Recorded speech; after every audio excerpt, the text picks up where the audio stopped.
Unraveling the Past. We are the class of 2009, Unraveling the Past, where two towns did combine. We've learned of the schools, each church with its steeple. We've opened the door to a framework of people. Our town they have woven, with courage and faith, built shops and stores, kept runaways safe. Yes, we are the class of 2009, Unraveling the Past, where two towns did combine. As third grade kids, we all say with hands down, this rich history preserved is the wealth of our town. Hello, my name is Ed Scwartz. I'm here today to present you with the second video about the history of Apple Creek and the surrounding community. A few of the things we learned from the first video were that many of our present-day highways in Wayne County were first Indian trails. We also learned that Johnny Chapman, or more commonly known as Johnny Appleseed, was actively planting trees in this area of Wayne County as early as 1802. But one of the things that sparks the interest of people here in Apple Creek is that our town was formerly two towns that combined into one.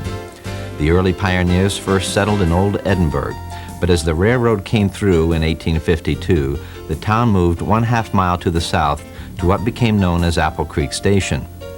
Finally, the two towns combined and became incorporated into the village of Apple Creek, for which it is called today. Today, we will begin with the story of another railroad. It's a story written into the pages of our history books that involves slavery and the fight for the lives and dignity of brave Afro-American men and women and children. It involves men of courage and stature who took a stand to help those fellow human beings in need, risking their own families and jobs as well. It is the story of the Underground Railroad in our community and surrounding communities.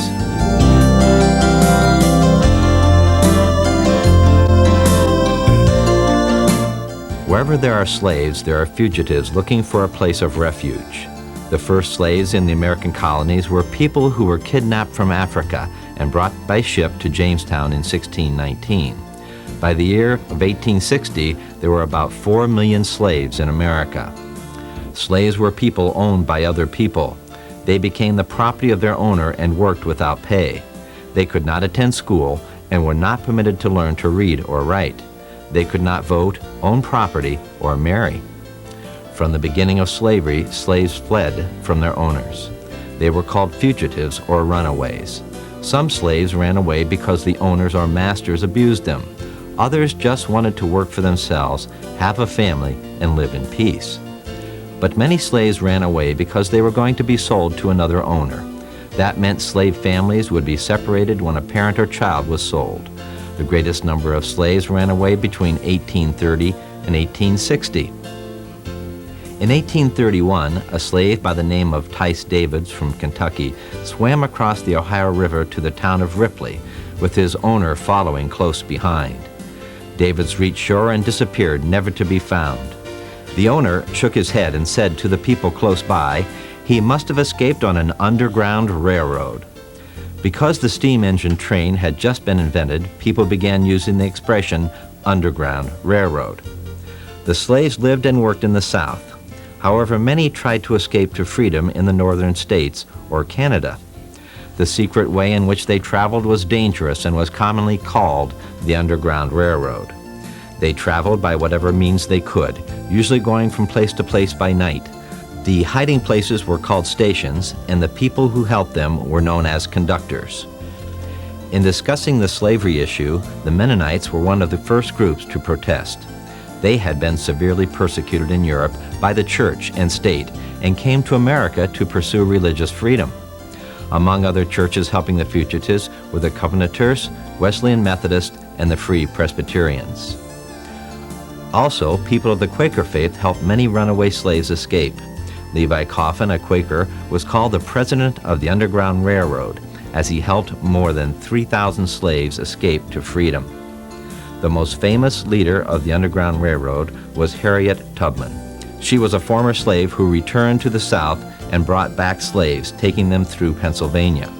According to historian Wilbert Siebert, she was responsible for helping several thousand slaves escape. However, other sources list Tubman as having helped only 300 slaves. If a slave was hunted down and caught, he would be returned to his owner and beaten. When hunters chased the slaves, sometimes they shot them or even killed them. People who helped runaway slaves were fined or put in jail.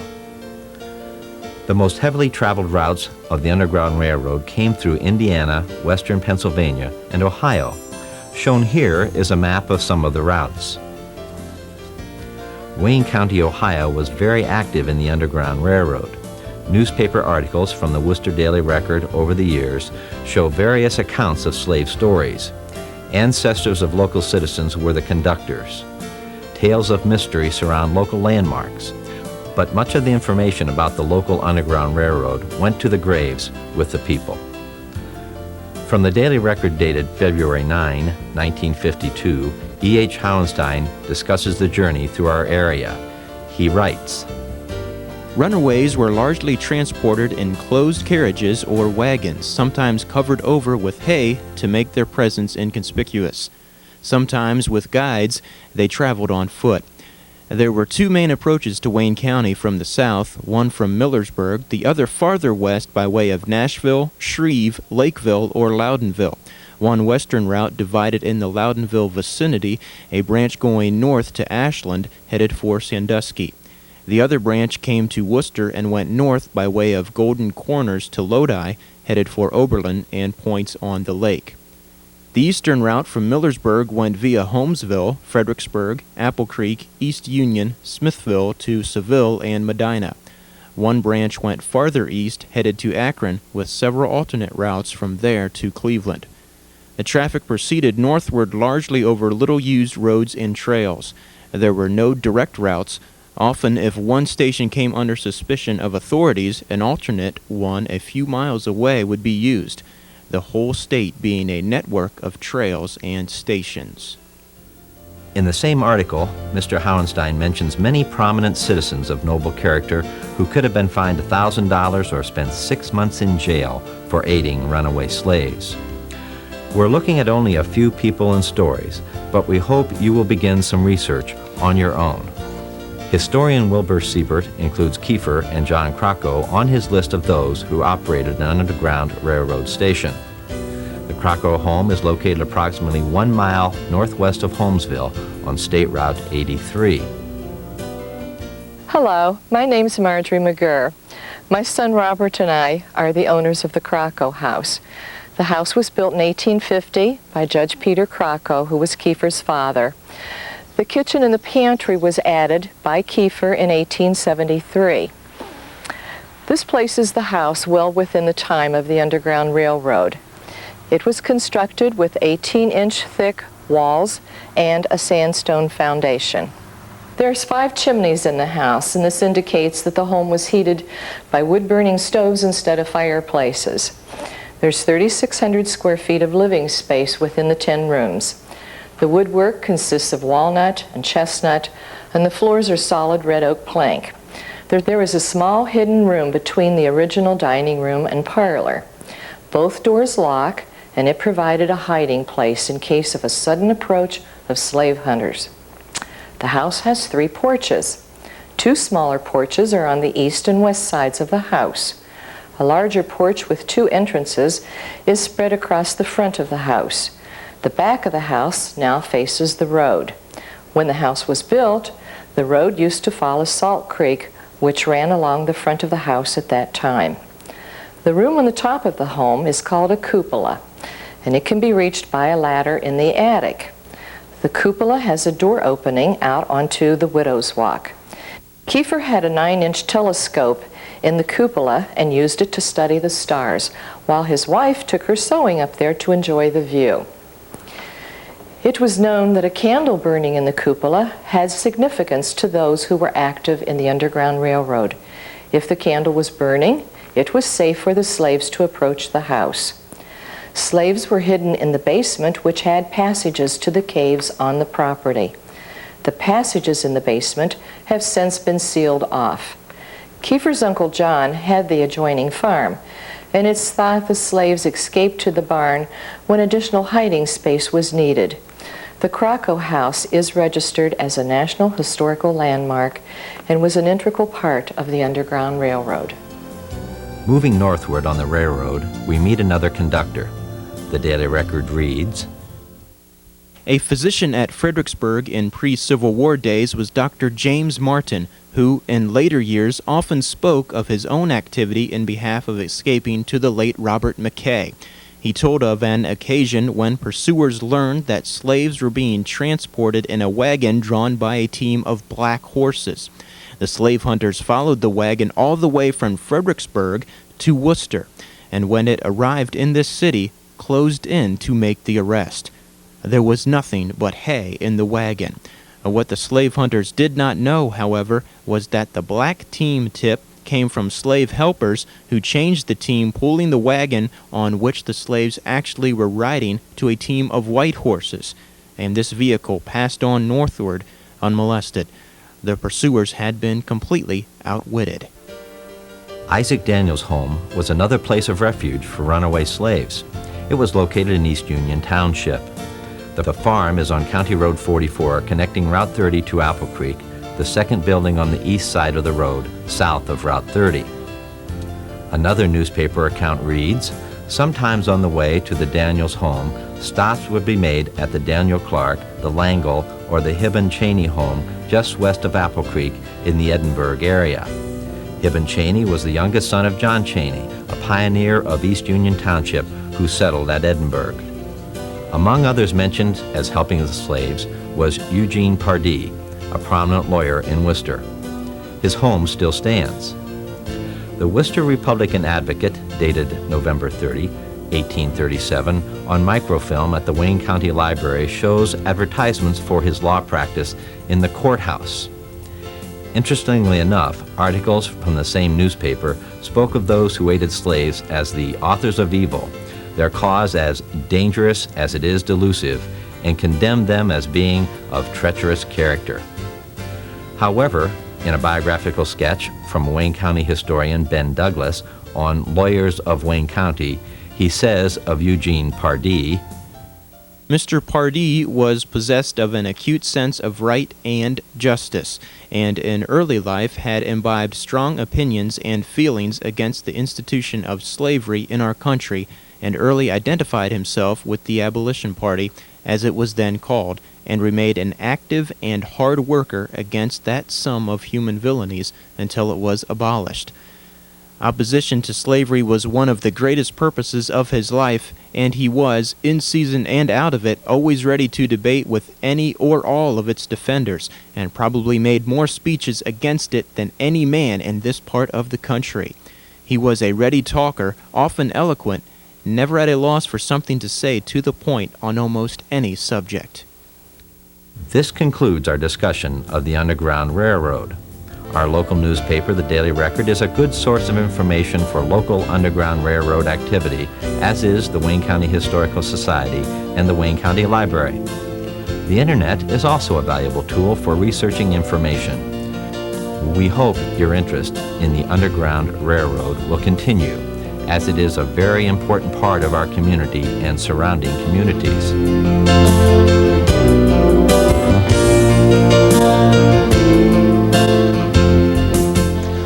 Hello, my name is John Tooley, and I am the superintendent of the Southeast Local Schools.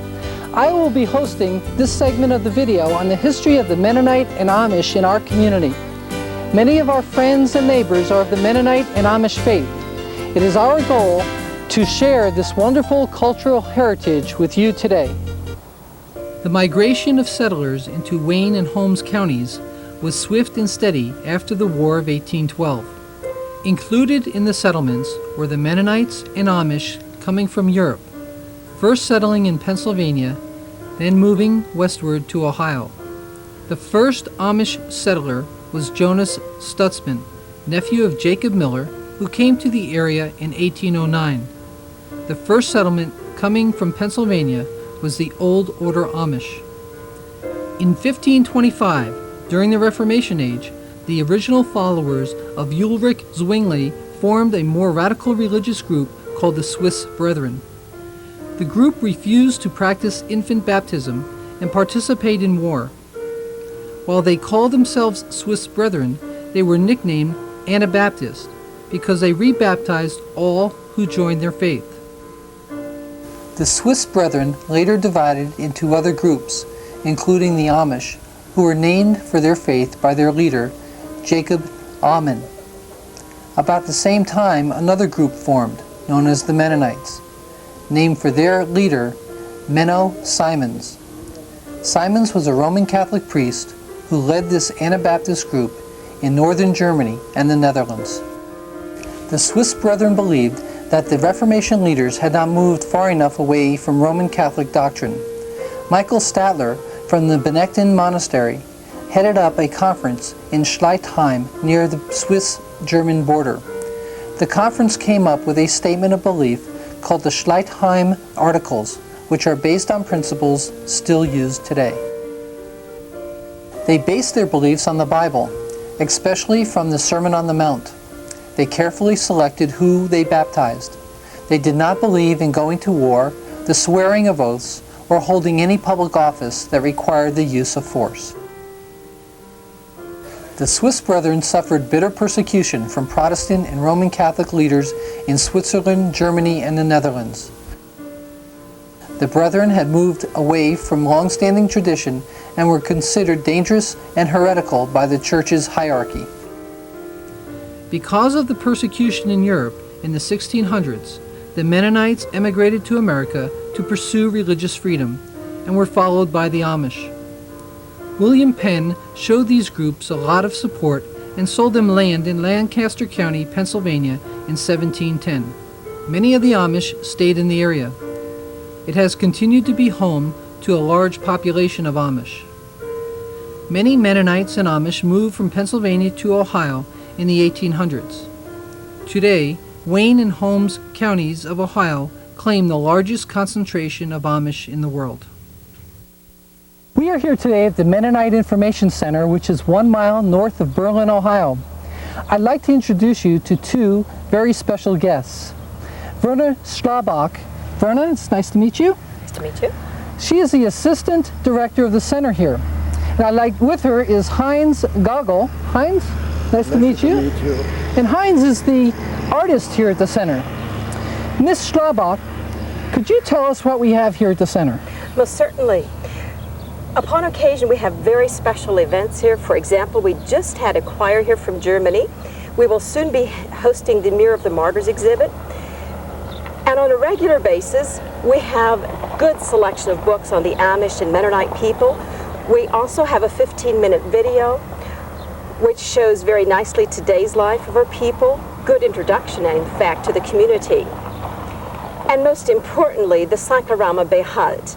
Behalt is a circular mural that shows you our history. What does Behalt mean in German? Behalt means to keep or to remember.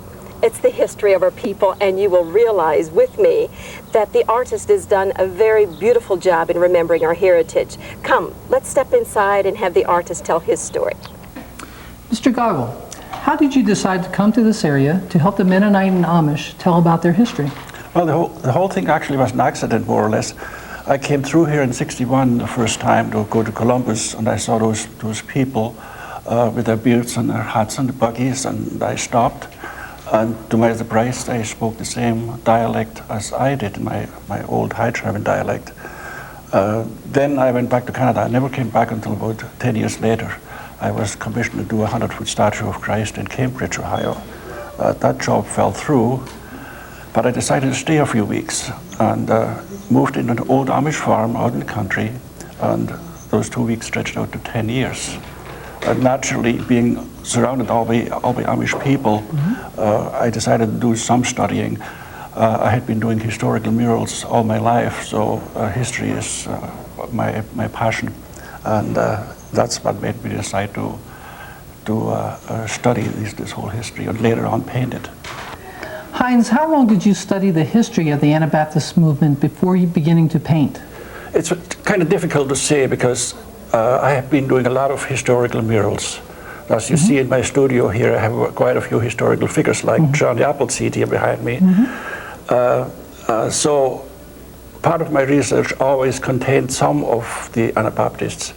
But then when I decided to do the mural, I started to intensify the research. I went to Germany, to Holland and Switzerland, and started to dig in and get it together. And it's rather interesting that many of those things are still available, but they are very well hidden. I have found, for instance, the execution of Michael Sattler in Rothenburg. It's a detailed description there, exactly what had been said in court and how things were done. So all those things are still available, but you have to dig in, you have to try to find them. And then when I started painting, I just kept my research ahead of the painting, because the painting is a slow process, so you can fill in with your research. And originally I had planned to make the painting about 180 feet. When I had about 100 feet done, I realized I would run out of space. We expanded it to 250 feet, and we ended up with 265. So the research itself, it always went hand in hand with the painting. And I'm still doing research now. It's actually, the research is the fun part. You know, the painting is, for me, is just so much work. For other people, painting is fun. For me, the research is fun. You've certainly captured the history of the Amish and the Mennonites in one room, and that's an incredible feat. Well, it's a very interesting story to begin with. It was a challenge, a great challenge. We had, I did all the research myself, and we had quite a few historians, Mennonite historians, world famous historians coming in after it was laid out in charcoal, make sure it was historically correct. And I didn't. I found one mistake I made in a dress in 1650 or so, which I corrected. But so I wanted to make sure it was absolutely true and correct and documented. So this is not a fairy tale. This is not Disney World in there. Those are things that really happened. And as I said, there are documents existing that say those things did happen. Heinz, how did you go about developing this masterpiece, and how long did it take you to complete it? Well, to tell you the truth, I never kept track of the time. I started in 78, finished in 92, so it stretched out over 14 years. But I figured roughly about 4.5 to 5 years. And the interesting thing is that I never made any plans. I always worked directly on the wall. So, for instance, when I did this part behind me, which is the most important part of the mural, the first adult baptism, I didn't have the slightest idea what was going to happen over 30 or 40 feet away. So I never made any sketches, never made any plans. I just started to paint and let the whole thing flow and develop by itself. And the nice thing is, you know, people think a large painting is much more complicated, but it isn't. It's a lot easier because you don't have the restriction of the frame. So you can play around with colors, with perspectives, with lights, and it's much more fun to work with something large like this than a small painting. That is truly amazing. You are certainly a gifted person. Thank you very much. Mr. Gaugel, we want to thank you for sharing your story with us today. We hope it'll encourage others who haven't been down here to come down and take a look at the wonderful piece of art that tells the history of the Mennonite and Amish communities. Thank you very much. Thank you for coming, John. Thank you.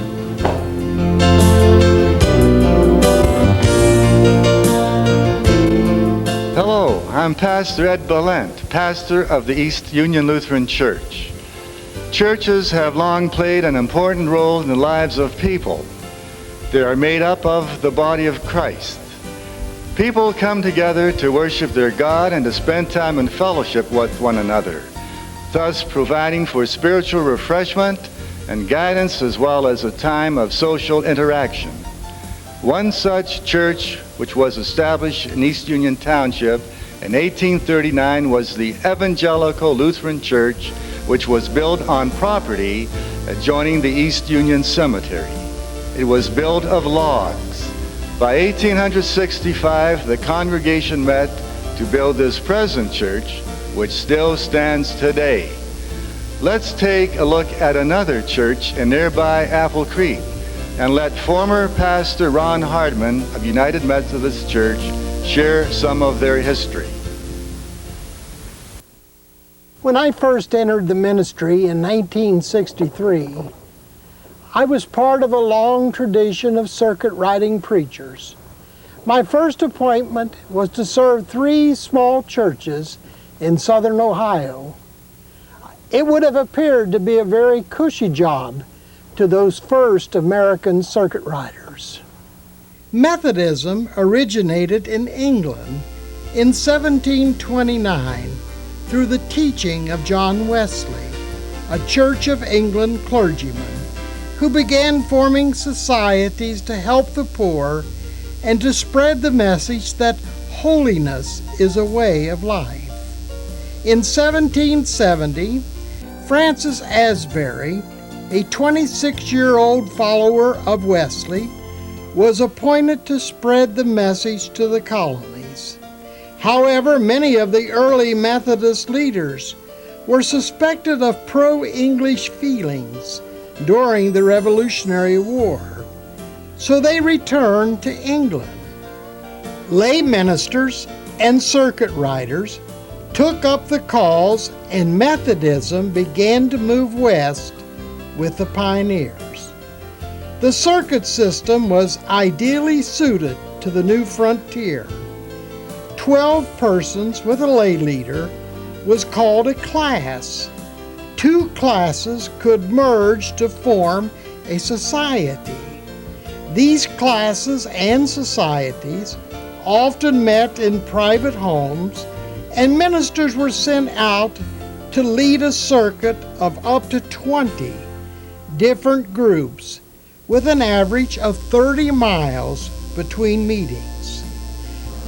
The circuit rider, with his dark frock coat and broad-rimmed hat, became a familiar figure as he traveled on horseback or by buggy to visit those early pioneers. Every circuit rider relied on 3 essential things: a Bible, a hymnal, and a copy of 52 sermons written by John Wesley as guidelines for the new church. He also urged each pastor to keep a written journal of his travels, of the weddings, the funerals, and the conversions and baptisms within the congregations under his care. These journals give us a look at the frontier church. After the War of 1812, the Edinburgh area opened to settlers. By 1820, there were about a half a dozen Methodist families that had located here. In 1835, local Methodists purchased a meeting house in Edinburgh, next to the bridge on the north side of the road. The society grew, and by 1838, the circuit included Edinburgh, Moreland, Fredericksburg, Millbrook, Clinton, which later became Shreve, and other classes. In 1844, 20 members officially formed the Edinburgh Society, and Roland Chubb was the circuit preacher. As these early societies became large enough to support a full-time pastor, they were called stations and withdrew from the circuit, which then was reorganized. As you see from this chart, circuit riders moved from one circuit to the next. By 1864, the meeting house which had been used became obsolete. The community activity had moved about a half-mile southeast of Edinburgh, which was called Apple Creek Station, due to the coming of the railroad. So the society began meeting over a dry goods store, which later became a drugstore. It became necessary to raise money for a new permanent church home. A new church was built on a lot west of the present elementary school. It cost $3,890 to build, and a reported 100 people joined the church at the dedication ceremony in 1869. In 1872 to 73, a parsonage was built just east of the present church. The home is now owned by Joanna Doty Lance. By 1902, Apple Creek became a station with a full-time pastor. The church had a full-time pastor until 1926. But the 1920s brought hard economic times, and membership in the local churches dwindled. So after much discussion by church leaders in the Methodist and Presbyterian churches, it was decided that the two churches would combine to form the Apple Creek United Church under a new constitution. The union was celebrated on May 1st, 1926, when the first service was held in the Presbyterian building. Later in 1926, the Methodist Conference appointed Reverend Joseph Cleland, a dynamic Christian, to serve the Federation. His leadership resulted in renewed interest, attendance, and giving, but there were storm clouds on the horizon. There were mixed feelings about the union on the part of both church officials. In 1927, due to opposition from the Presbytery, the union split and about 40 Presbyterians remained in the building, forming the Calvary Presbyterian Church. The rest of the United Church returned to the smaller, older Methodist building. In 1945, due to the small attendance, the Calvary Presbyterian Church dissolved and the building was deeded to the United Apple Creek congregation, who returned. I remember the evening it happened. People were moving furniture out of the old church, and I remember pushing the antique oval stand down the sidewalk to the big church. It was a very emotional time for us all. Changes in the landscape included the selling of the old Methodist Episcopal building to the American Legion in 1945. It was used for 20 years, then sold to the Board of Education. They tore it down in 1968 to make room for the school parking lot. By 1974, the United Apple Creek Church became exclusively a United Methodist congregation. Hello, I'm Dr. Roy Grindstaff. My friends call me Bud. I'm the 18th pastor since the uniting of the Presbyterian and Methodist churches here in Apple Creek. I'm the 7th pastor since the congregation voted to become United Methodist. The church basement had been remodeled in 1965, but the church was growing and the educational and social facilities no longer met the needs of the church. So a building committee was formulated on June 11th, 1995. A plan was finalized and approved by the congregation, and funds were raised and pledged, and the detailed drawings were made. To expand the parking lot, the Eva Hostetler House was purchased and moved to Rickenbaugh Street.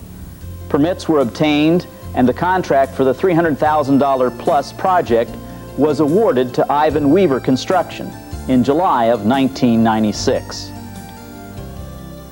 The new air-conditioned addition, as you see it, with its large cross and flame, new basement entrances, paved parking lots, was dedicated on June 29, 1997 at a special service. Other changes in the existing building were a new elevator for the handicap, enlarging of the nursery, the sanctuary foyer, and the coat room facilities. I'm the most recent pastor in a long line of ministers at Apple Creek. During my years here, I hope that we can utilize this new building to meet the needs of the church and community and to bring glory to God.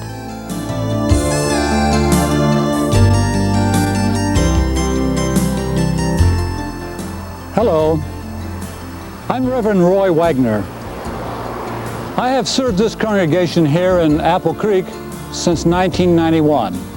I will be hosting this segment of the video for you on the history of St. Peter's United Church of Christ.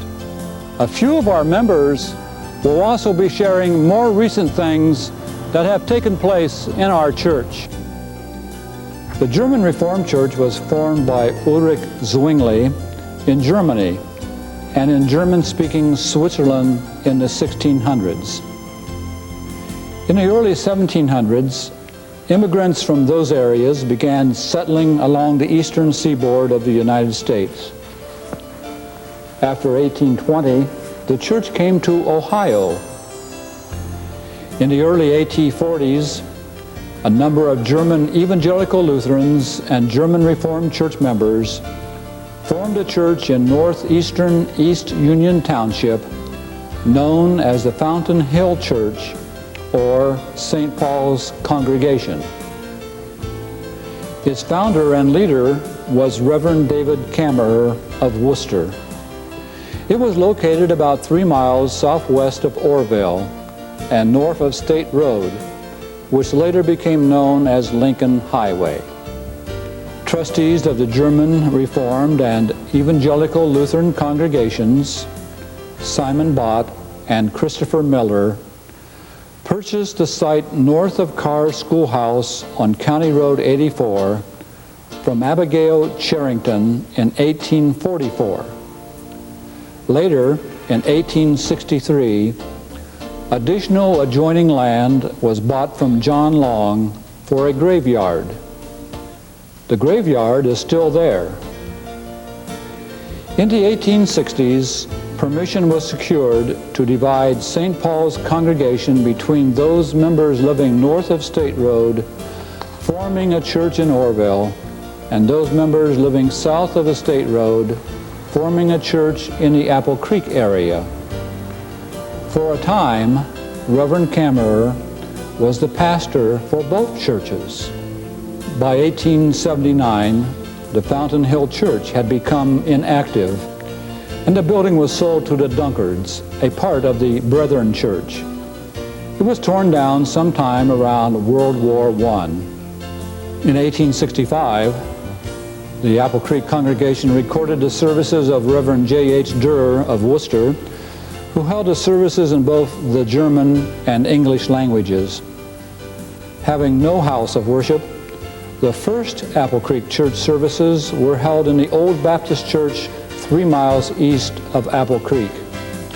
Soon, it was decided to move the services into the village of Apple Creek, where they were first held in a rented hall called Geishet's Hall. The Apple Creek congregation was growing and needed a church of its own, so they decided to build. In December of 1866, John Heinz donated a lot in the center of the village as a place to construct a church building. Work of erecting a brick building in the Gothic style of architecture was begun in the spring of 1867, and the cornerstone was laid on May 30 by Pastor Durr. And for a year, the structure stood without a roof. But when the contractors offered the building at a public sale to secure their pay, members raised the money to pay the debt and to finish the building. Well, there was great joy in the autumn of 1870 when the building was dedicated debt-free, and soon a bell was secured and erected. From 1868 until 1874, Reverend Kammerer officiated in German and Reverend Zartman in English. Due to his failing health, the Reverend Zartman had to leave and Reverend Erb became the pastor. The church grew, but after he left, there were several periods of time when the church was without a pastor. In July of 1884, Reverend Mayer became the pastor. During the first 6 years of Reverend Mayer's pastorate, 125 members were added to the church membership. However, the members became discouraged, partly due to the disharmony over English and German services. So on April 14, 1891, it was decided to have German services only once a month. But there was still some dissension. In the fall of 1895, the congregation decided by more than 3/4 vote to have services only in English. In 1898, it was decided to refurbish the church, put in art glass windows, and install a furnace. By 1903, the first church organ was purchased. It was the beginning of efforts to continually improve the church. Unfortunately, in June of 1914, the church steeple was shattered by lightning. The cone of the steeple was removed and the tower finished in a 4-gabled roof. In 1916, the basement of the church was finished with kitchen, dining rooms, and restroom. The vestibule was also changed. 2 Sunday school rooms were added and the gallery was enlarged. Reverend Ezekiel was pastor at the time the 50th anniversary was celebrated in October of 1917. By 1934, the official name of the church was changed to St. Peter's Evangelical and Reformed Church. Shown here is a picture of a women's Sunday school class and a men's Sunday school class. By March of 1954, the church needed additional space for the growing Sunday school. After a long period of consultation, more than 90% of the congregation approved plans for a church addition. Reverend Stanley Hartman led the congregation into this phase of church growth. In January of 1956, a building committee was elected. On July 28, 1957, ground was broken at the morning service, with Mr. Christian Buss, the oldest living member, removing the first shovel of dirt. At approximately the same time, St. Peter's Evangelical and Reformed Church was united with Congregational Christian churches and became St. Peter's United Church of Christ. The cornerstone in honor of Mr. Christian Buss, our grandfather, was laid on his 90th birthday, January 12, 1958. Letters from each consistory member and building committee members to his heirs were placed in the cornerstone, along with the names of people present at the service. These letters were to be withdrawn 50 years later. The addition was dedicated October 11, 1959. Our parents and our families all look forward to opening the cornerstone in the year 2008. It will be a treasure for years to come. The burning of the loan note papers for the educational edition was included in the centennial celebration of 1967. A covered dish supper and a time of greetings with friends was a part of the celebration, with Roger Glasgow as Toastmaster. There were guest speakers at the morning and evening services. In 1975, the church purchased property adjacent to the church on Clay Street. It was intended to be used as a benevolent house. From 1976 to 1980, the church sponsored 2 Laotian families. After the families moved on, the house was sold, retaining the back portion of the lot for church parking. Later, a house and lot on High Street belonging to the Beulah Brown estate was donated to the church, which created even more parking space. In 1982, Reverend Steve Steiner was the minister here at St. Peter's. He and 4 members of the church formed a task force. The mission of that was to see if a nursery school could be sponsored by the church. So after much research and planning, this possibility came up to the congregation's attention. The congregation voted to have the preschool as part of the mission of the church. So St. Peter's Preschool opened September of 1983 with 32 children in 3 different classes. The preschool operates to this day.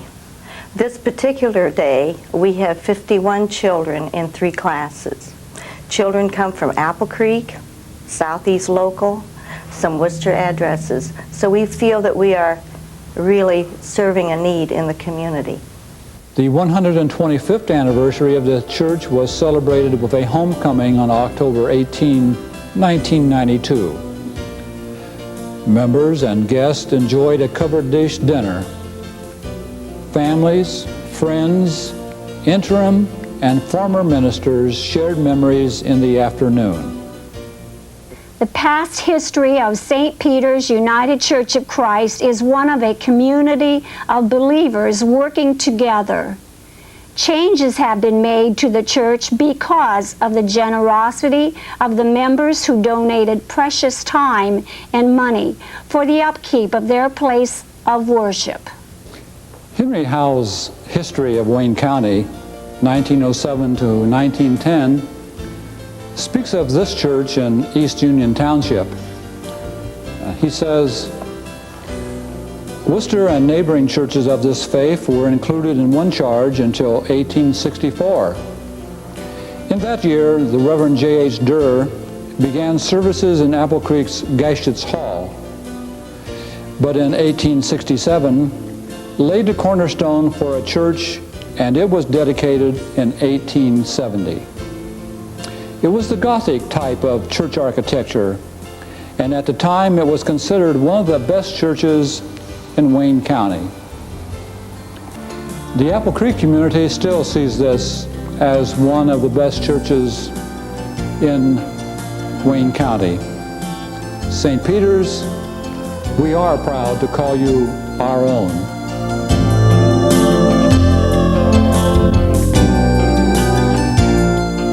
The Ohio School Law was passed by the legislature in 1821. The law provided for 9 school districts per township and authorized them to be supported by local taxation.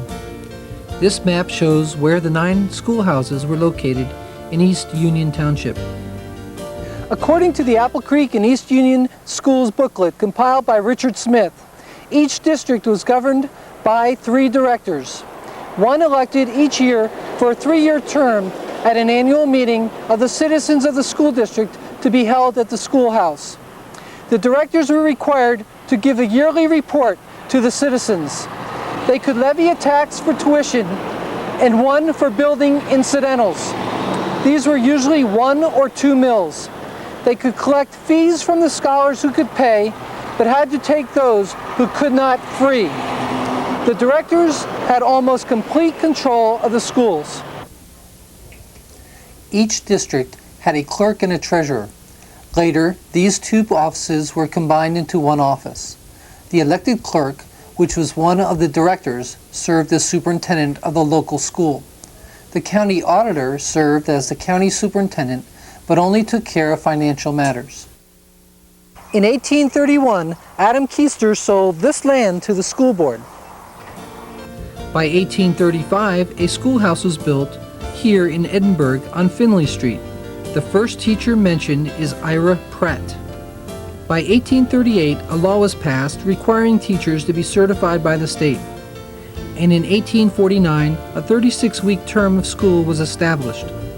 About the same time, we learned from school district board minutes from District Number 8 in East Union Township that on April 4th, 1851, the average wage paid to a male teacher was $16.67 per month, and that the subjects taught were reading, arithmetic, modern geography, and grammar. In 1853, the state legislature passed the Free Ohio Schools Bill. A 2 mill tax was levied, and the money was given to districts according to the number of students enrolled. It provided for better buildings to replace the log cabins, and books that would meet the needs of the students. The first East Union Township Board of Education was set up in 1853. It consisted of 9 members, 1 from each of the sub-districts. A special Apple Creek School District was created. This school served the town well until 1874, when a 2-story building was erected at the top of Grange Street. It was located on the property which is now owned by the Sells. The new school differed from the typical 1-room school. It had a large room on the lower floor housing the primary, and a second floor which was used by the grammar school. This was the first graded school in the district. Later on, as the school added more pupils, a partition was built on each floor, making 4 rooms in all. High schools began to appear after the Civil War. The first one located in this area was in Worcester in 1870. Most high schools started around 1900. It was in 1900 that the first high school classes were held in Apple Creek. At first, the high school was a 2-year school. By 1910, it was a 3-year school, and by 1916, it became a 4-year school. 2 teachers were hired. George G. Horn taught algebra, commercial law, agriculture, and physics. Elsie Meckel taught Latin, English, civics, and history. Both teachers were college graduates, but the man received $810 and the woman $585 per year. In 1916, a 1-room addition was built next to the school to accommodate the 7th and 8th grades. This building was later moved as an addition to the new brick school. It would be used as a shop and manual training room for the high school. It stayed there until 1963, when it was torn down. March 11, 1916 was the date the Apple Creek Village School District came to an end. It united with the East Union Township districts and became the East Union Township School District. Ira Amiet served as superintendent during this transition.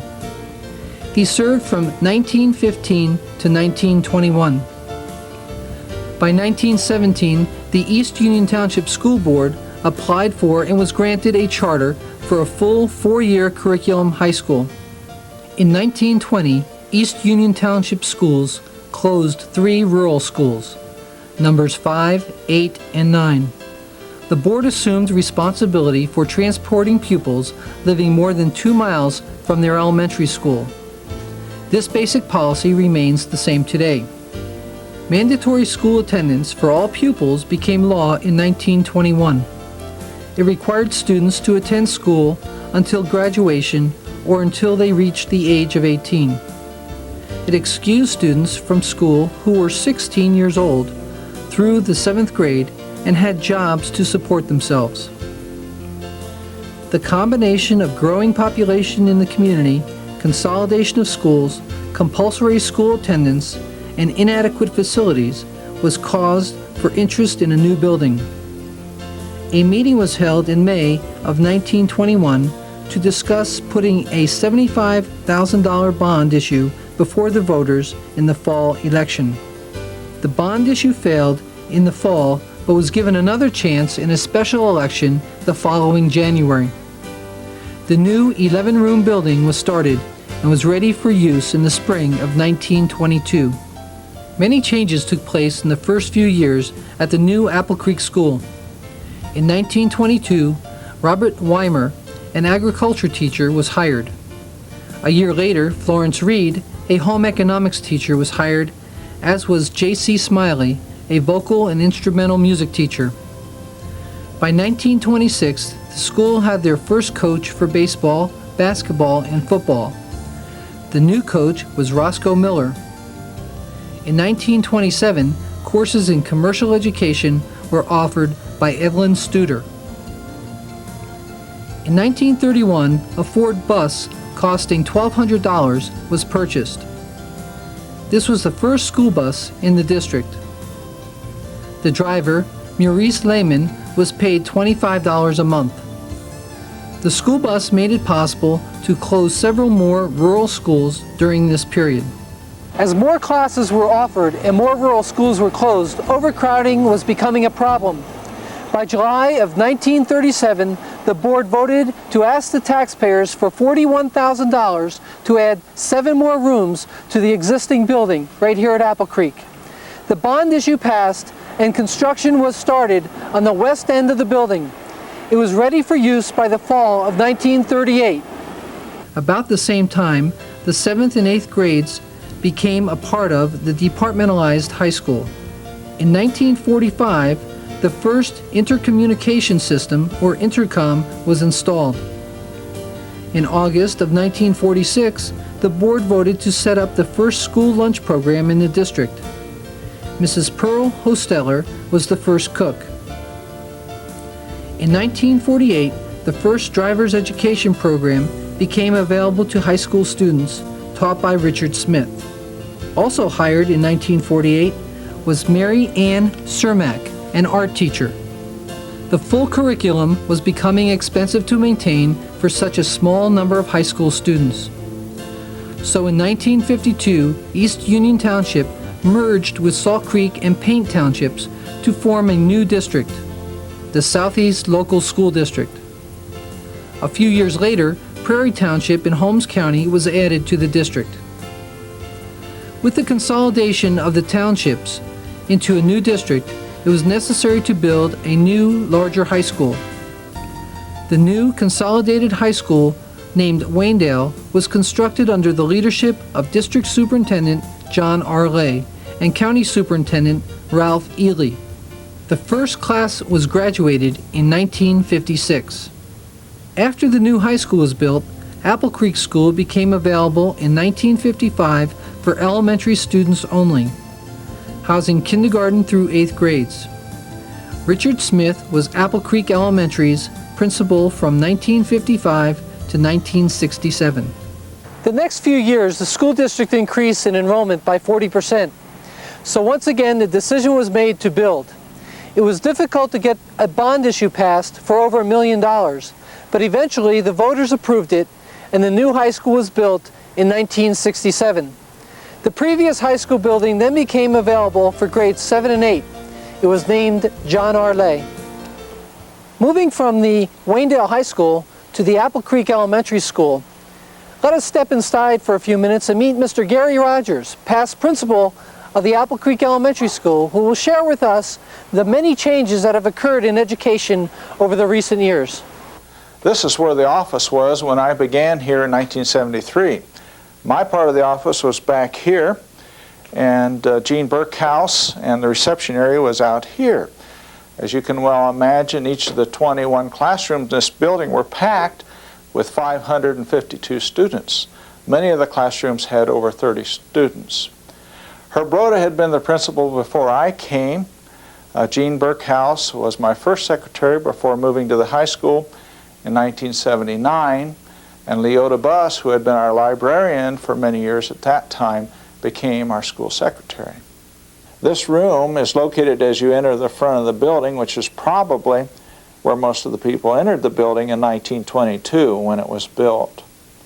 However, with the advent of cars and school buses, most parents and students came in from the parking lot on the west side of the building. So we moved the office to accommodate the change in traffic patterns. The office later became a publishing center, and today it is used as a classroom for an enrichment program. Under the leadership of Lynn Dildine, a levy was passed in 1989 that permitted us to add on to this building and modify some of the existing space within it. Part of what happened was that what had been the old library here became the new office area, the reception area, a secretary's office, a sick room here, and then the principal's office in here. We used to have an enrichment program that we ran after school for our accelerated students.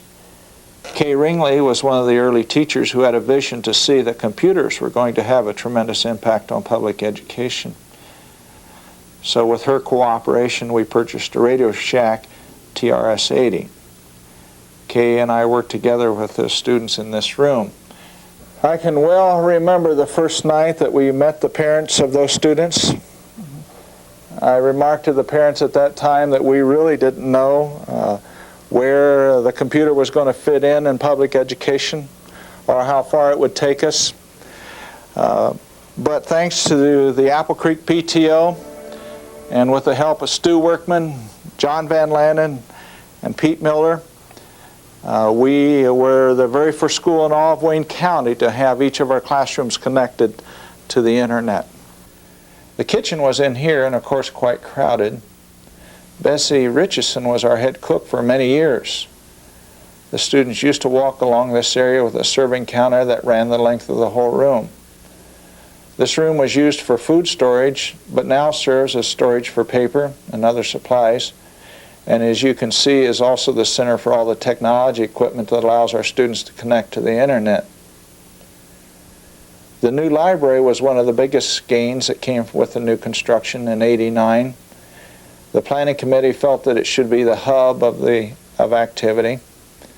So with a focus on reading and the library being our new multimedia center, it was built with adequate space to later accommodate a computer lab. This is the new lunchroom. Quite obviously it is a big improvement over the previous lunchroom.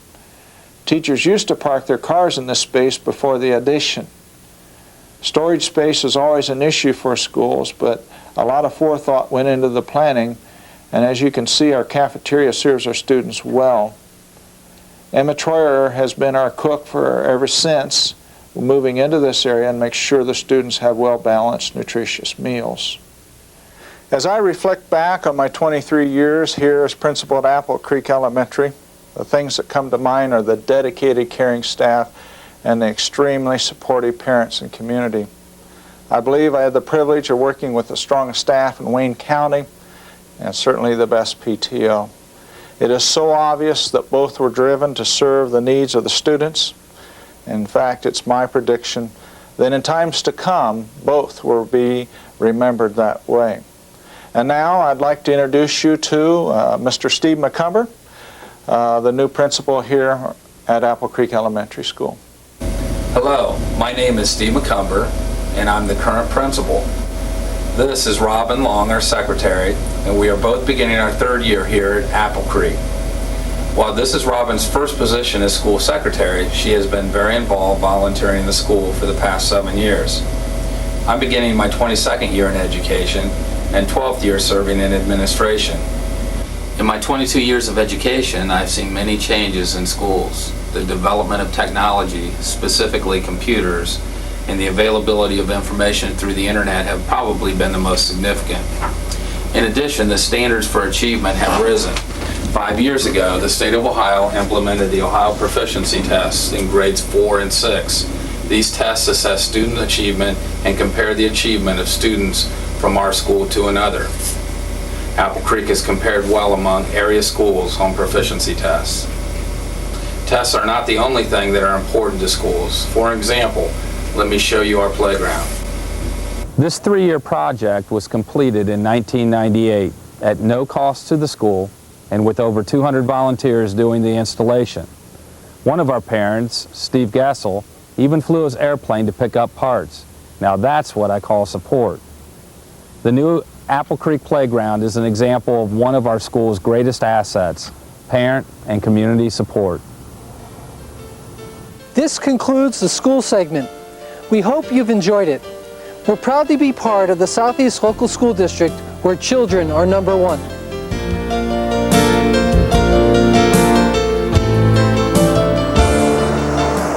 The Apple Creek we know today came about from the unification of two very different towns.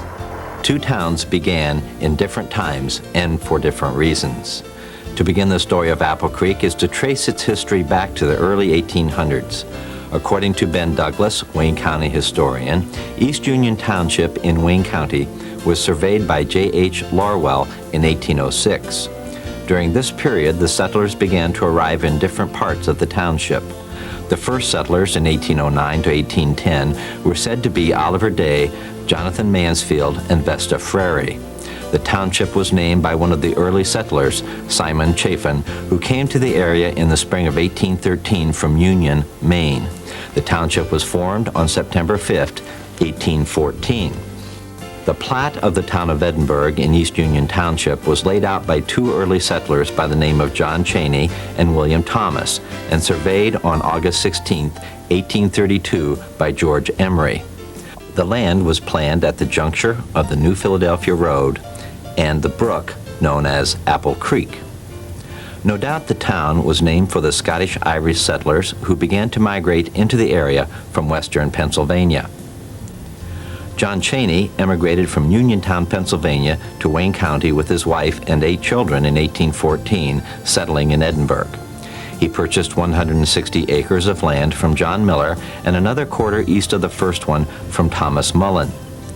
Adjoining the land purchased from Mullen was property owned by Caspar Langle. Together, Langle and Cheney sold their land to the Presbyterian Church on December 20th, 1820 for $1.10. This is the present-day site of the old Presbyterian Cemetery. Cheney was a millwright by trade and built a sawmill shortly after arriving at Edinburgh. The mill was built on Caspar Langle's land. The mill race for this mill, shown here, left the creek just east of the present schoolhouse and traveled behind the town lots all the way to the mill, then returned to the creek below the mill. The sawmill later became a woolen mill and was sold to Ira Pratt. He ran a store there and served as the area's first postmaster. The mill was in operation until 1875. The building was torn down by 1880. According to the historian Richard Smith, John Cheney owned the land in Edinburgh, north of Main Street, and Caspar Langle owned the land south of Main Street in 1820. William Thomas bought Langle's land south of Main Street about 1830. The 1830s show the exchange of several other land purchases on Main Street. Early as 1818, Caspar Langle built a tavern on the southeast corner of what is now Route 250 and Apple Creek Road. It was later known as the Union House. Jacob Ryder bought it in the 1840s, followed by James Miller and Adam Keister. It was purchased by William Rogers in the 1850s, followed by George Corr. Later, Corr built a hotel in Apple Creek Station. Edinburgh, or Old Town as it is sometimes called, had 22 original lots in 1832. Soon after the town was founded, it built its first school located at the end of Finley Street. By 1836, lots were added east of the original plot to higher ground, possibly because this land was low and the creek had a tendency to overflow. Thus, the town extended to Apple Creek Road and several houses beyond. The census of 1840, shown here, lists 30 households in the town. In the 1840s, 2 grocery stores were started in Edinburgh. Alex Jameson and James Miller opened a store on the southwest corner of the present-day Route 250 and Apple Creek Road. Later, Isaac Jameson joined his brother in the business, replacing James Miller as a partner. The store continued until 1867, when they moved south to Apple Creek Station and located to where the bank is now. The second store, shown here, was owned by David and Alan Clark and John Heinman. They later moved their store to Apple Creek Station and built a new store as well. In addition, an early map of 1856 shows a foundry, a wagon shop, a tannery, and 2 doctors. Also, we see on the map a meeting house for the Methodist Church, which was purchased in 1835. The Presbyterian Church had built a new edifice on the north side of the graveyard in 1843.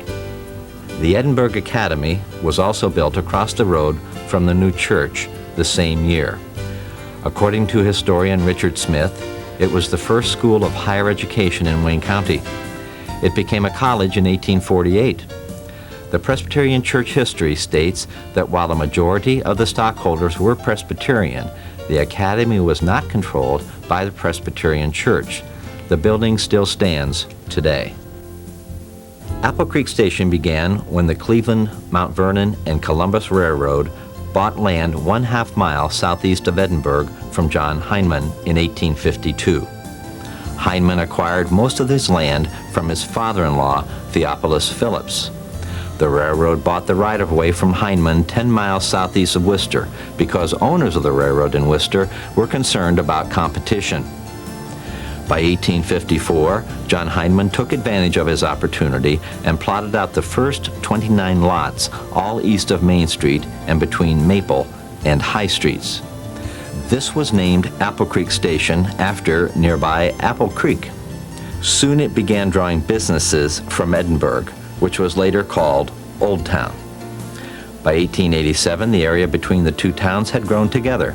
The 2 towns decided to become incorporated into the village of Apple Creek. Now, going back to 1856, 3 buildings had been built by that time. One thought to be the first built in 1855 was that of Andrew Woodruff. The building was used as a blacksmith shop, and it stood east of the Wooden Nickel here on High Street. John Heinman and David Clark built a combination house store here in 1855 where the town hall now stands. The 2 men had previously run a store in Edinburgh. By 1866, Clark bought out Heinman and was joined by James Orr. David Clark became Apple Creek's first postmaster. Clark eventually sold out to Elisha Numbers by 1870 and moved to Worcester, where he became a very successful and wealthy businessman. The 3rd building shown on the tax list of 1856 is still standing. It was purchased by Jacob Keister, who operated it as a boarding house until 1869. After that, it was sold to Joseph Hunter, who ran a produce store in conjunction with a warehouse next to it. It had several other owners after that and was also used as a post office from 1880 to 1900. At present, it remains vacant and will most probably be torn down. The building, shown here where the Wooden Nickel stands, was the 4th to be built in 1857. It was built by Elisha Numbers, who sold it soon after to John Brown in the 1960s. It has been used as a meat market, a harness shop, a hotel, and a tavern through the years. Ryder Grocery was on the southeast lot, number 35. It was bought in 1850 from John Heinman before the town was laid out. Cornelius Smith and Jefferson Dill, both business owners in Edinburgh, erected a building there in 1858. It became a grocery store and remained so until many years later when it was purchased by Maynard Tisch for a residence. Here on lot number 36, George Corr built a hotel and stable in 1858. It became known as the Siegel Hotel. It stood where the town and country now stands. Interestingly enough, Corr sold the hotel in 1875 to Herr Driesbach, who had traveled with the circus as a world-famous lion tamer. Before settling in this area, Driesbach traveled throughout Europe with Raymond and Company, meeting with unprecedented success. He exhibited before all the crowned heads and nobles of Europe, establishing himself as the foremost man in his profession. Herr Driesbach was a very remarkable man, and his life was full of perilous incident, adventure, and romance. Among the anecdotes related concerning him is one describing how he frightened Edwin Forrest, the actor and his personal friend. Forrest was playing at the Old Bowery in New York, and the entertainment would close with an exhibition of lions by Driesbach. Forrest was one day saying that he had never known fear and had never experienced any emotion of fright. Driesbach made no remark at the time, but in the evening, after the curtain had fallen, he invited Forrest home with him. Forrest assented, and the two, entering a house, walked a long distance through many dark passages, and finally, Driesbach said, after opening a door, "This way, Mr. Forrest." The actor followed, and heard a door locked behind him, and at the same time, he felt something soft rubbing against his leg. Putting out his hands, he touched what felt like a cat's back. A low, rasping growl greeted his ears, and he saw two fiery eyeballs glaring up at him. "Are you afraid, Mr. Forrest?" asked Driesbach. "Not a bit," replied Forrest. Driesbach said something, and the growl deepened and became hoarser.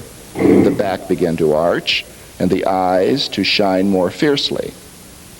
Forrest held out for several minutes, but the symptoms became so terrifying that he owed up to the fact that he was afraid.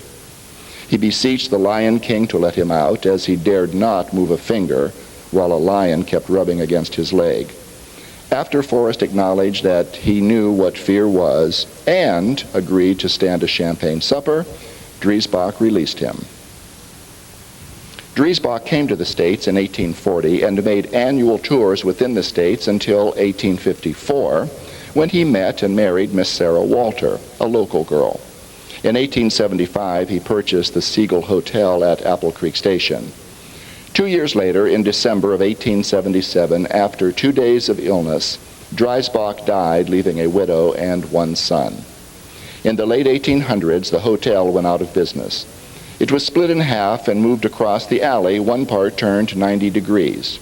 Today, you know it as Townsend's Apple Creek Restaurant. In 1865, Alex and Isaac Jameson moved their store from Old Town to where the bank now stands. The dry goods store operated until 1920, when the Jameson heirs sold it to the Apple Creek Banking Company. Previously, the bank and post office had been across the street in the Stein Building. The building housed the bank, formed in 1904, and the post office, which had formerly been in the boarding house. With the bank move across the street, the post office moved to the building north of Jeff Carson's drugstore in the 1920s. In the 1960s, a new post office was built and housed in this brick building. It remained here until March of 1994, when it moved here to the new mini mall developed by Bob Bixler. The Apple Creek Hardware, which was recently owned by the Robert Foy family, is on the lot purchased originally in the 1860s by Amber Lachot, a tinsmith. He erected a wood frame building. This building, which was used as a tin shop, was sold in 1869. It had a couple more owners before it burned down in 1881. The tin shop was probably much like this building in Zoar, Ohio. A tin shop equipped with these tools produced many helpful and necessary utensils for the household. Shown here are some of the common items that were made. Let's join Steve Schonka for a first-hand look at what a tinsmith does. This was the village tin shop where most of the household goods would be made, out of tin of course. And the architectural style that's here was called nogging, this combination of brick and timber, and was typical of the architecture that came from Germany. And a lot of the people that settled this area were from Germany. And so a lot of the buildings here in Zor and also in the whole general area, if you dig into them, you'll find that a lot of them are constructed in this manner. A lot of the barns and sheds and outbuildings and so forth. And this combination of brick and timber, as I said, was customary in Germany. And but it also helped strengthen the building and helped insulate it a little bit too, the way it was built when it was completed. It would help keep it cooler in the summer and warmer in the winter once it was heated. We can go inside and take a look there. Okay, these are the machines that would have been used in the village to turn out the various pieces of housewares for the people that lived here. This was a roller, and you can see what it would have done. It would have shaped the metal. Then the pieces would be brought over. Now, if you were going to make a cup, such as this, which is pretty much what everybody used, you would want to shape the metal, and you can see we've started that here. But to fasten the pieces together, you'd have to find some way to do that. So that would utilize the bar fold. And they would put a piece of the tin under here. It would be put on different settings for different depths. It would be brought up and over. And you can see that puts a sharp crease in that. And you would do that in the opposite direction at the other end. And then you could fasten it together, and that would start your cup or whatever else you were making that was round. The metal, the edge of it is also very sharp, and you didn't want to drink out of that. So a wire would be used, similar to this, and it's fairly heavy and sturdy, and it would be placed along the edge of the metal, run through one of the other machines over here, and that would fold the metal down over that wire, and so it would help shape it and round it, make it smoother, and also give it some strength and stability. Some of the things that are here are things that were made here in the shop. These are items that are on their way to becoming measuring cups for the kitchen. This is a finished one back right here. And then they also had various styles of cookie cutters that could be made. They had different ones that were used at Christmas time, different shapes such as tulips and bells and things like that. Also stars.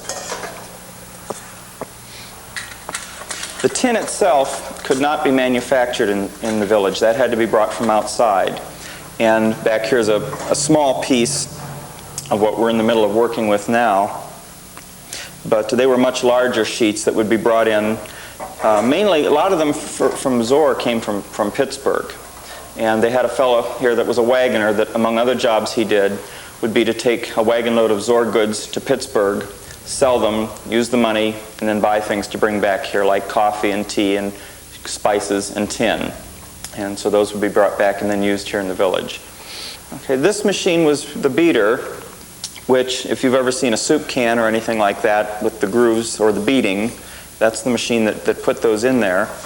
And the main purpose of that was because the tin was easy to work with. It was a nice flexible metal. You can see with this little piece, it would shape well and do nice things, but it also wouldn't take a lot of punishment. So the beating was put in different items, especially like this larger strainer back here, for strength. Because once you put the beating in, it stiffened the metal and made it harder to bend. So it was mainly a practical thing. It made it stronger and made it more sturdy. We're going to make a pin tray, and since the tin is fairly soft, it impressions well. You can make a mark in it fairly easily.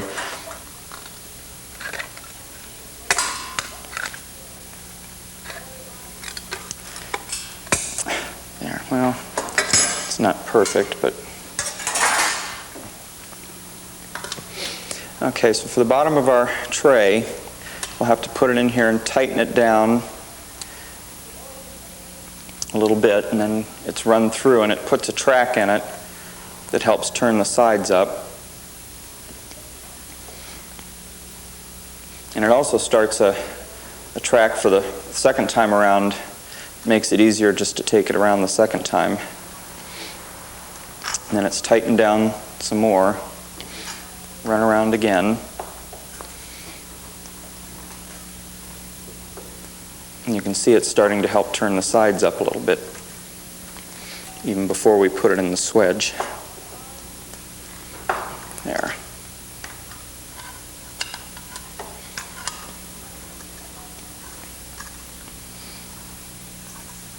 And then will be put through the swedge.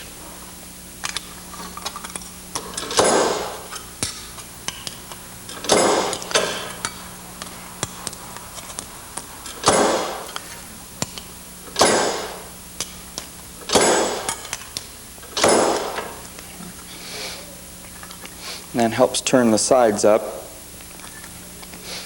And if you overran it and you dimpled it, you can hammer that back out.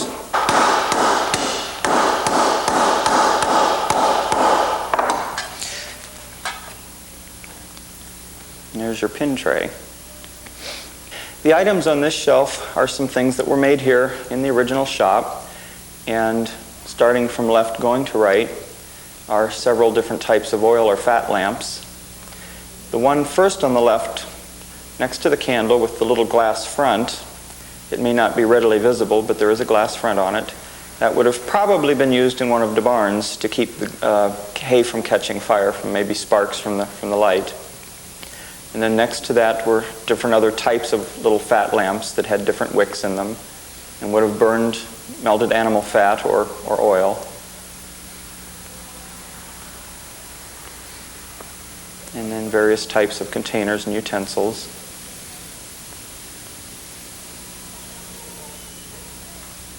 Primarily made for use in the village.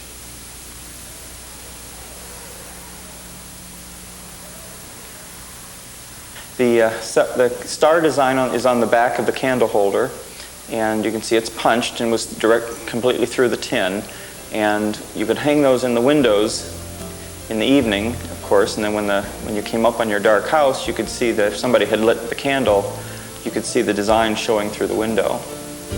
In 1883, Fred Nussbaum bought this lot and erected two identical buildings with a common stairway. He operated a hardware and an implement store. About 1895, he also erected the building north of it. It housed a furniture store and an undertaking parlor. In more recent years, it was owned by Vic Amstutz, who operated a grocery store. Herb Amstutz, his son, purchased the building in 1975. By 1978, Herb owned the variety store, and more recently, in June of 1999, Herb purchased the building housing the Apple Creek Hardware. Herb is now the owner of all three buildings. With the coming of the railroad through Apple Creek Station in the 1850s, the lots along the south of High Street were soon filled with warehouses, stock pens, a sawmill, a boarding house, and a livery stable. A siding was constructed by the railroad.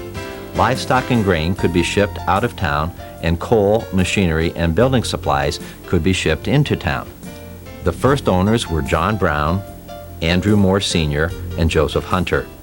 In 1882, Adam Harder and Joseph Baud purchased lot number 55 and moved an abandoned mill from Bonowitz Bottom to the lot. C.B. Dickey, Harry Munson, and later the Studer brothers owned and operated the mill.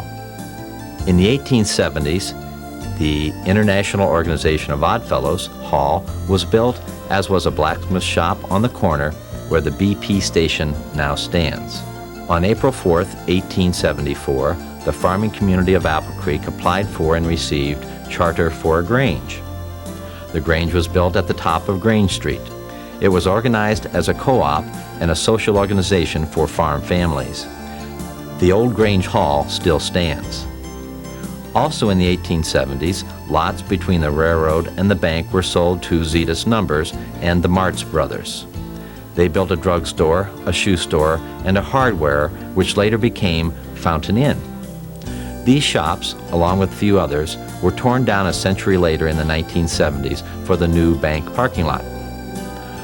Another chapter remains in the more recent history of Apple Creek, a chapter that many present-day residents will help to write about their village. I really really enjoy the park. My great-great-grandpa Dudley Orr once owned this land.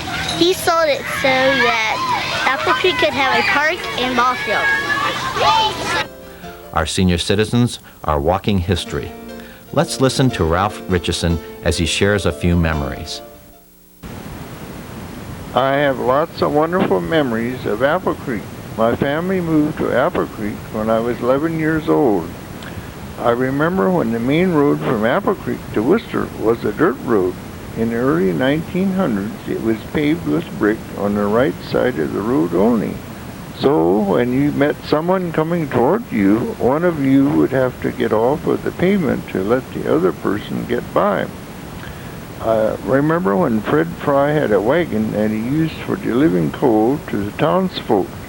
The coal was shipped into town by railroad and unloaded from the railroad car to the elevators. People shoveled it into wagons to take to deliver to homes for heating. I was a young man at that time, and back then houses were heated by wood or coal. Wood stoves were used for heating. The kitchen and pot-bellied stoves were used in the sitting room. The sitting rooms were like what we call family rooms today. One of the most interesting memories I have was on the 4th of July when I was just a young man. Fred Fry's wagon was loaded with fireworks. A group of men had gathered together to set off the town's fireworks. People were all lined up along the railroad to watch. Somehow, one of the fireworks in a wagon was lit accidentally, and it set off all the fireworks at once. Fred's wagon started shooting fireworks in all directions. People were running for their lives. I can still see the people running. That was one of the liveliest July 4ths I can remember. Along with the videotaping of senior citizens of Apple Creek to preserve history, you can be on the lookout for old postcards and other memorabilia to keep for a future historical museum. Let's allow Brenda Spittler to share with you her recent find. I'm Brenda Spittler. I was born and raised in the Apple Creek area. I own the Dutch Heart restaurant. I have always been interested in antiques, especially things from this area. About a year ago, I was in an antique store in Kidron and I found this tin tube containing blueprints of Apple Creek. The prints originate around the 1920s.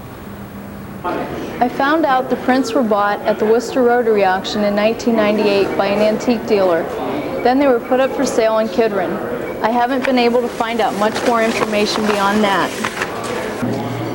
If anyone has any information about my blueprints or any other historical items like old postcards from Apple Creek, I encourage you to share your knowledge with myself or the elementary school. Too much of history is being lost with the passing of the older generations. This concludes Part 2 in the history of Apple Creek. We hope you've enjoyed walking through this unique history with us. We trust you will find a way to help us preserve history in our quaint little village called Apple Creek.